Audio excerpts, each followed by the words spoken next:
Welcome to the Excel Still More podcast. I am your host, Chris Emerson. I'm here to encourage you in your walk with God. Thank you for joining in. Today's podcast is sponsored by Cunningham Financial Group. John Cunningham is a friend of mine and a brother in Christ, and he can help you with financial decisions and future planning. He's been a big help to me and my family, and I commend him to you. You can reach him at 205-913-1720. I am so thankful you're here, so let's get started.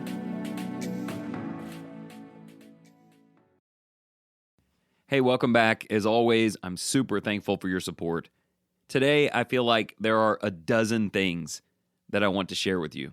I'm just kind of having one of those fairly uncommon creative weeks where ideas are just flooding out every day and I'm writing them down and trying to figure out what order to put them in.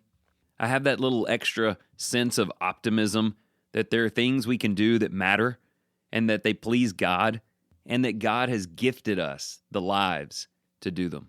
I am, however, going to curb a lot of that enthusiasm because I know I only get a few minutes with you today, and so I have chosen just one of those topics to share with a few little connected subpoints. But here's the thing. This particular exercise today, for me, has been the primary energy source for all of this recent creativity because it relates to the way that you think about yourself. Today, you will be asked to take responsibility for those thoughts that play over and over in your head. You will be introduced to a concept called broken soundtracks and how it is that our minds can tell us repeatedly things that hold us back, things that we just inherently trust because they are our thoughts. I'm just here to tell you that your thoughts need more policing than that. Left on their own to play out as they will, they usually will hold you back. They will tell you that you can't, that you aren't, and that it won't. And if that kind of stuff is stuck in your head and is not being held accountable, you can go get a journal and write affirmations all you want, and it won't make any difference because the music in the background is tearing it down even as you are consciously trying to build yourself up. So we're going to break down the science of that a little bit today and give you a few questions that you need to be asking yourself that I'm sitting here with a smile on my face, ready to testify, will make all the difference. But before we get into all of that, I need to give a shout out and a book recommendation. The shout out is for my friend and sister in Christ, Alicia Short. She lives up in northern Kentucky. She and Tim and the whole family, all wonderful people. And a few weeks ago, she gifted me an audiobook by Jon Acuff called Soundtracks. She thought I would enjoy the book because he gives some very interesting psychology on the way that the brain works. He challenges each of us to take control of our thoughts, and he mixes in a ton of humor while he does it. And she was right about that. I'm about halfway through the audiobook at this point, so I know there are a lot of really positive, constructive things that he'll be doing on the backside. And after I listen to that, I'm sure it'll come together in an episode and we can talk about it.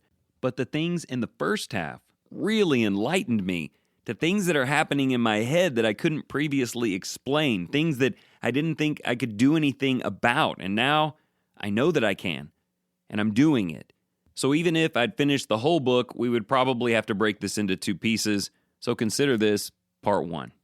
All right, so let's begin this by talking about soundtracks. These are the songs that play in the background of movies. They may play throughout the whole movie, and you don't even realize it. They play over and over again, and even years later, you can hear those soundtracks and remember parts of a certain movie. John's opening observation is that you have that going on at all times in your own mind. It may be set to music, it may not. You may sometimes be able to turn the volume down, but it's always there. These are the thoughts that play over and over and over again in your mind. Somehow, over time, your brain has decided that these are the things that are true.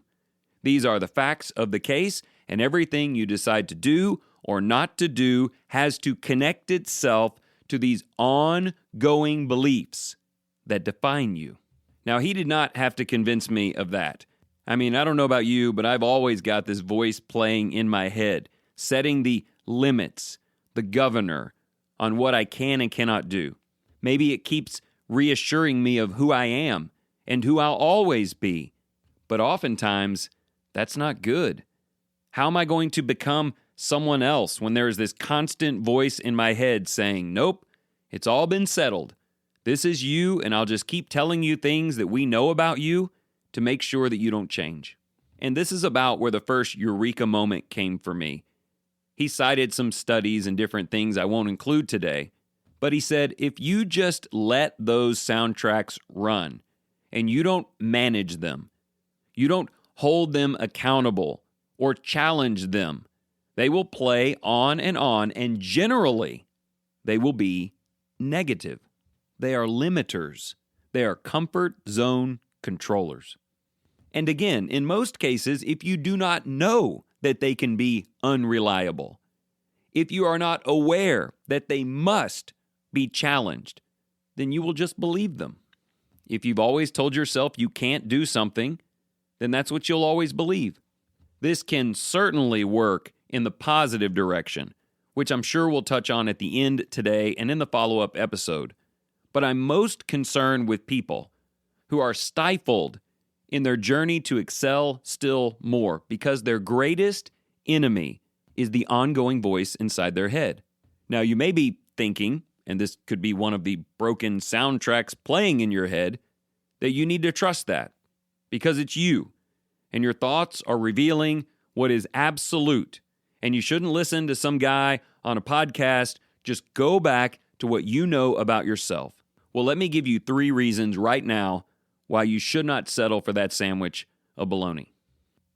Acuff, in his book, puts it this way: your brain can be a jerk. And here's why. Number 1, your brain distorts your memories. There are things about yourself that you believe are true because you can think back to the time that it happened. But scientifically, there's like a 60% chance that you are not remembering that correctly. You've amplified it. You've given it emotional power. It is limiting you, and it isn't even totally true. I was doing some research on this last year, and it never found its way into an episode. But many scientists say that when you think back upon a memory in your past, you're actually only recalling the most recent copy of it, which changes just a little bit every time you recall it. So if I'm letting past experiences and how I remember them limit me and tell me no, I may not even be trusting what is real. Number 2, the brain confuses fake trauma with real trauma. We both know that trauma is a big deal. When super dramatic, weighty things happen, they tend to define us in some way for the rest of our lives. There is a chemical released in the brain that tags that event and gives it tremendous weight. But there have been some interesting studies done where they simulated a traumatic event in the lives of people, and the people knew that it was a simulation, and yet the brain released those same chemicals, marking it as a defining moment.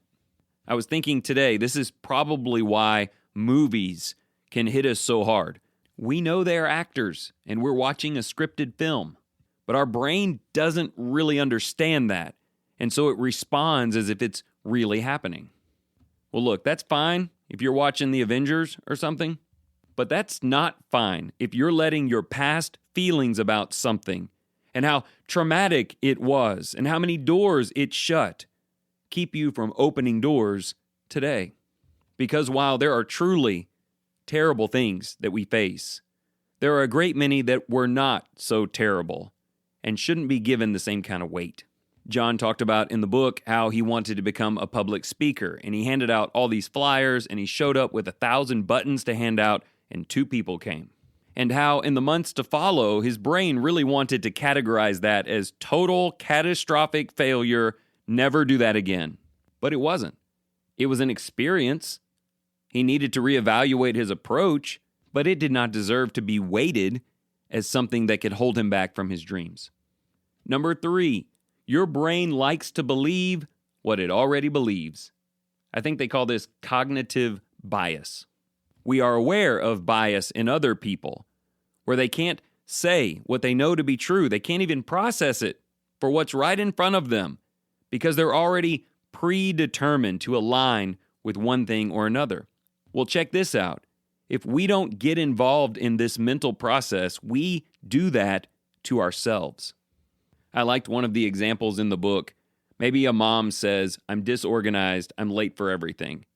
And at her kid's 7 p.m. soccer practice, she shows up at 7:03, confirming that she is, in fact, the hopeless underachiever that she believes herself to be. But the brain has somehow conveniently skipped over the fact that she had the kids up in the morning at the perfect time, had them fed and clothed and at school. She got everything done she needed to that day. Dinner was amazing, and she pretty much nailed it for 10 hours. All of that tremendous information that could help create a super encouraging new soundtrack completely set aside, and the thoughts only grab on to the small piece of information that confirms the broken soundtrack. So here's where our title comes in. You need to be managing that soundtrack in your head. Left unattended, it will do unreliable things. There will be self-sabotage and walls put up where they don't belong. Because, as we said, your brain is distorting many of your memories, confusing fake trauma with real, and only storing away events in your day that defends its position. To get back to the opening and the creativity this week and this tremendous sense of joy and optimism, I took Jon's advice in the book, the things I'm about to reveal to you, to hold to account all of the negative thinking. Challenge it. Make it defend itself. And you know what? They were cowards. Those thoughts turned and ran, and what replaced them was this sense of I can do. And when you, as a child of God, add to that who God is and what Christ can do and how the Spirit is involved, those thoughts, those soundtracks playing in our heads should be hymns of praise and gratitude and expectation and a really beautiful, focused, can't wait to see what happens creativity. Okay, let's use the remainder of our time getting very comfortable asking ourselves 3 questions.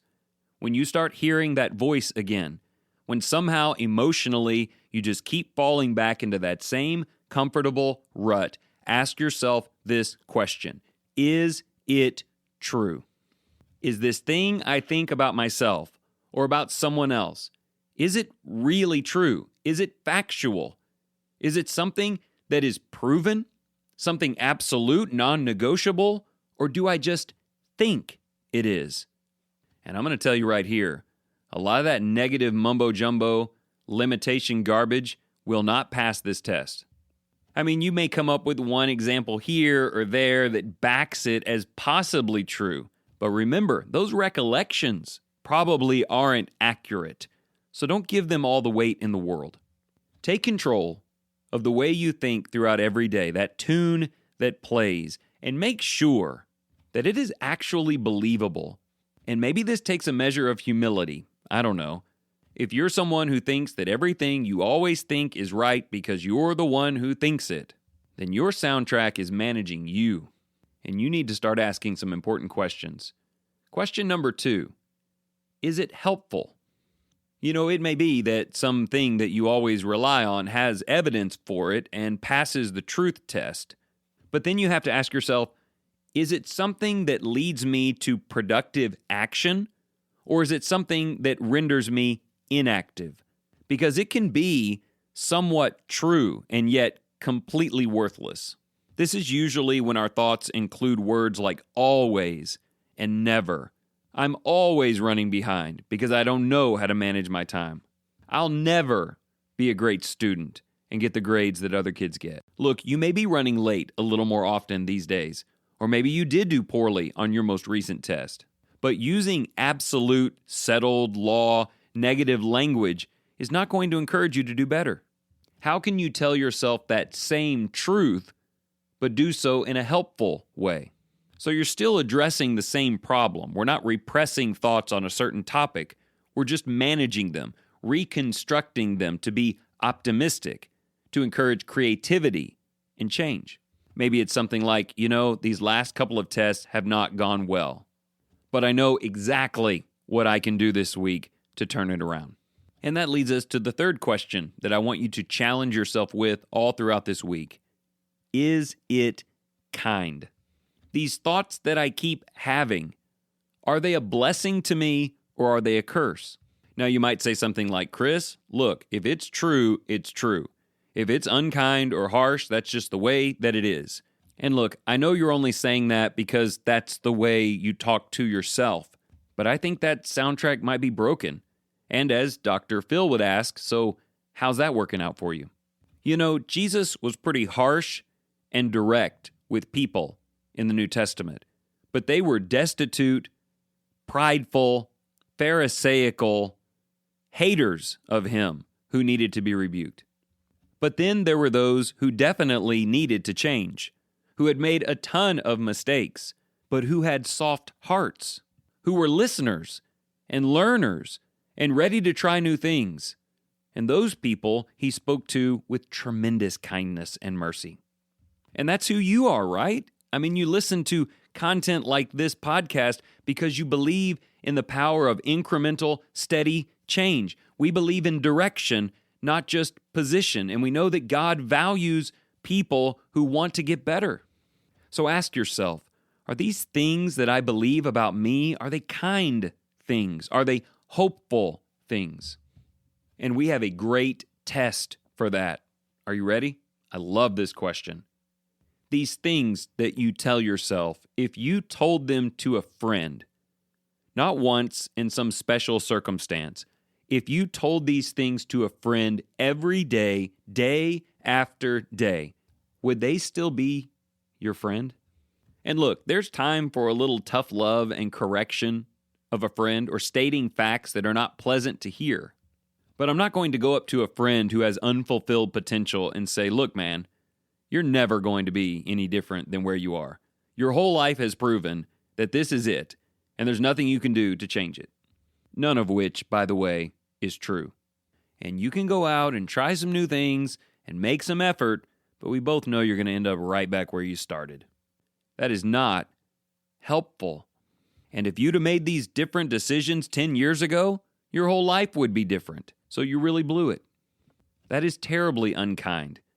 But then what if I asked him to lunch again tomorrow and said it all again? And then I scheduled lunch for the next day so I could tell it to him all again. At some point, he'd stop showing up for lunch. Or he'd sit me down and straighten me out. And that's the project I want you to embark upon this week. Manage your soundtrack. Hold that thinking to account. Don't rely on evidence from your past that may not even be reliable. Don't let tiny pieces of evidence make the whole case. Root out the stuff that's untrue and unhelpful and unkind. Because my time's about up today, but I have a promise for you. The soundtracks keep playing. You will think things about yourself all day today. But what if they were kind and considerate and helpful and optimistic and true in a biblical power of God sense? Like music playing in the background of your life. I'm not just here to tell you that you can do that. I'm here to tell you that you can do a great many other things when you begin by managing your soundtrack.